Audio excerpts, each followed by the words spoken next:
You're welcome to today's news on the KBJ Business Journal. My name is Rahel Uredo Upuku. Please stay tuned.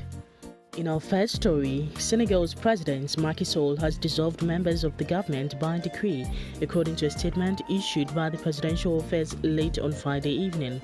Now, this move comes few hours after Ivory Coast president equally dissolved his government. No reason was given by the president on the decision to dissolve his government. The president has decided to set up a new government under the leadership of current Prime Minister Amadou Ba, who is the president's designated successor as the presidential candidate of the ruling coalition.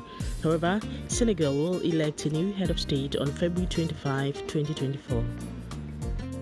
Now on to Kenya. The country's deputy president has announced that President William Ruto intends to seek a $1 billion loan from China during his upcoming trip to Beijing. The loan is intended to complete road construction projects that have been stalled in the country. This plan, along with the request to extend the maturity periods of current loans, marks a change in Ruto's approach to Chinese debt, following criticism from his coalition during the previous year's election campaign regarding his predecessor's substantial borrowing from China. Chinese loans totaling over $8 billion were initially utilized by former President Uhuru Kenyatta's government to construct infrastructure such as roads. However, many of these projects have stalled after contractors departed over outstanding debt. Data reveals that the Kenyan government has accumulated more than $68 billion in debt, which is equivalent to 67% of the country's gross domestic product.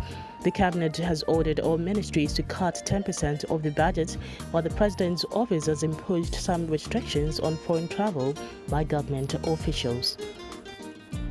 Participants of the second annual African Conference on Health Risk Reduction in Morocco have adopted a resolution for a proposal on a Pan-African Charter for Health Harm Reduction. This proposal incorporates medical, social, economic, and psychological factors related to population health in diverse African communities. Also known as the Marrakesh Resolution, participants of the conference resolved to promote strong collaborative work under the stewardship of African leaders and experts, both public and private, thereby progressing African health development.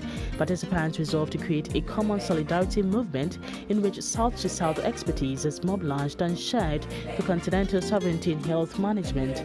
They also resolved to foster collaboration and thought leadership between African countries to create a unified Pan-African evidence-based health policies, health and disaster preparedness frameworks, and application of technology and innovations, among others.